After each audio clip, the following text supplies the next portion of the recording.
26 tonnes de riz et 14 tonnes de sucre pour la communauté musulmane de la région du Bafing. C'est un don de Moussa Sanogo, ministre du Budget et du portefeuille de l'État, cadre de la région. Une action de solidarité envers cette communauté en ces temps de Ramadan.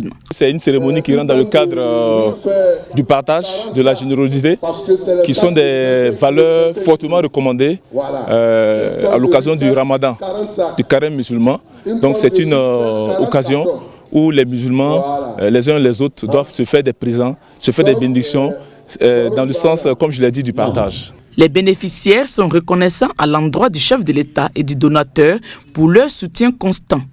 Ceci est donc une grande bouffée d'oxygène pour nous. Et quand quelqu'un vient soulager nos parents comme ça, le minimum que tu puisses faire là, c'est de lui dire merci.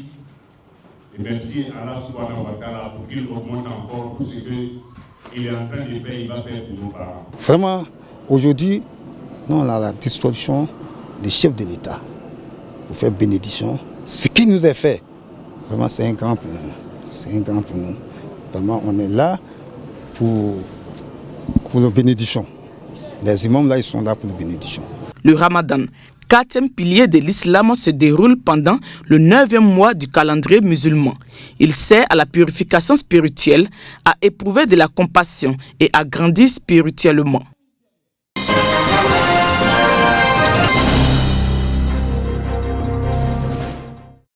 La production de coton en Côte d'Ivoire s'est élevée à plus de 500 000 tonnes l'an dernier.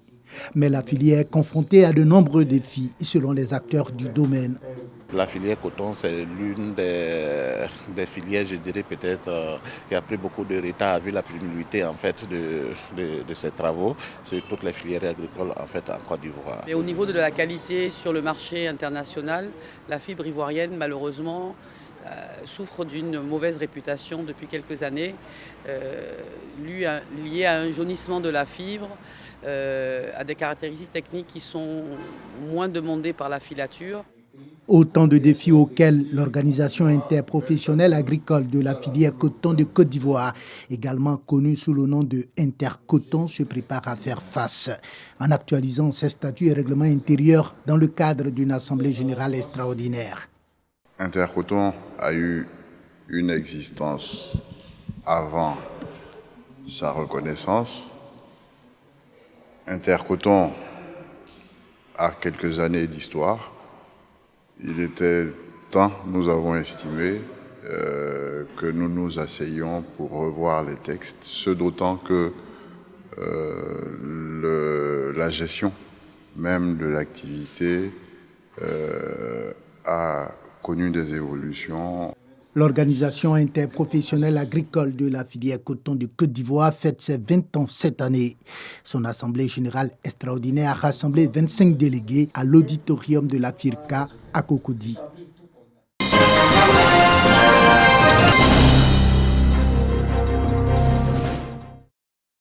Distribution de gel hydroalcoolique et du savon aux populations de Kouté Village.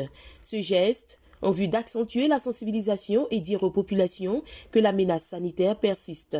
Une action initiée par l'Association des éclaireuses éclaireurs unionistes de Côte d'Ivoire, Scout d'obédience méthodiste. Nous avons opté de sensibiliser la population de Kouté et de faire une distribution de gel main gratuitement. Et nous avons visé jusqu'à 3000 personnes. C'est notre manière à nous aussi de freiner cette pandémie-là. L'Église méthodiste apporte son appui à l'État pour préserver la vie. Adopter les gestes barrières permet d'éviter les contaminations. Et pour cela, les populations ont été instruites sur la technique de lavage des mains. Cette campagne de sensibilisation de la Covid, en ce qui concerne le lavage des mains, vient à point nommé. Nous prémunir des dispositions pratiques pour la combattre. Dans cette tâche, l'Association des éclaireuses et éclaireurs unionistes de Côte d'Ivoire, Scout d'obédience méthodiste, a pu bénéficier d'appui de ses partenaires techniques. Plus de 1500 personnes ont été sensibilisées. Environ 2 millions de francs CFA ont été investis.